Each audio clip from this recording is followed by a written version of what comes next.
Fellow South Africans, what made it easier for us to fight apartheid was that we knew exactly who the enemy was. We knew where we stood. We knew how they felt about us. There was no confusion, no pretense, no gray area. It was us and them. The apartheid regime didn't pretend to love us. Its hatred was clearly stipulated in their constitution, discriminatory systems, and racist policies. They made the intentions of keeping us away from them very clear by creating acts and regulations that would quarantine us in the townships and homelands. They used the past laws, forced removals, and exiles to effectively apply their demonic restrictions. They made it clear that they wanted to control where we lived, where we worked, and how we existed.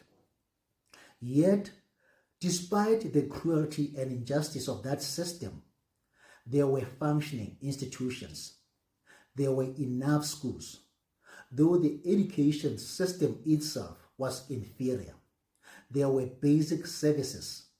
There was running water and reliable electricity. There was employment for those who sought work, even though opportunities and wages were unfairly minimal. The four-roomed houses they built were decent and way better than the RDPs in terms of quality and size. Though the enemy was oppressive, at least it was visible. And today, our challenge is different. Our enemies are no longer easily identifiable. They are often found within the very leadership structures that claim to represent us. Since 1994, we have numerous enemies. All of them are black.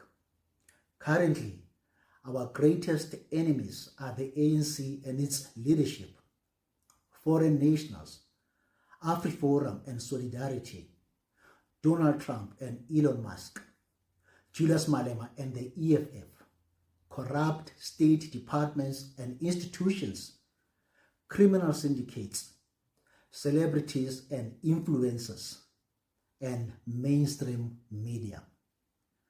Mandela was the only black president who genuinely cared about black people. All the others who followed him were indifferent to us. Mbeki deliberately squandered opportunities to improve our lives.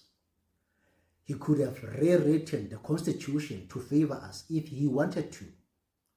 Throughout his 3 terms, including Mandela's last term, he made no major contributions to black lives. Zuma was a confirmed tribalist, a kleptomaniac, an administrative delinquent, and a state capturer. Ramaphosa is a capitalist, indecisive, laissez-faire, corrupt, absent leader with no political power, and a constitutional delinquent. All of these so-called leaders are advocates of illegal immigration and ambassadors for undocumented foreigners. They made our borders porous, flouted immigration laws, and ignored the influx of immigrants into South Africa. We have seen opposition leaders that are clueless, ineffective, and don't even know what they are doing in parliament. They spend more time attacking one another, spewing empty rhetoric and meaningless slogans, and opposing ordinary citizens than solving the problems facing our communities. Almost all the state departments and institutions are riddled by corruption and infiltrated by criminal syndicates. We have seen the so-called celebrities and influencers remain silent when the people need them most, or speak out against their own people anytime they open their mouths.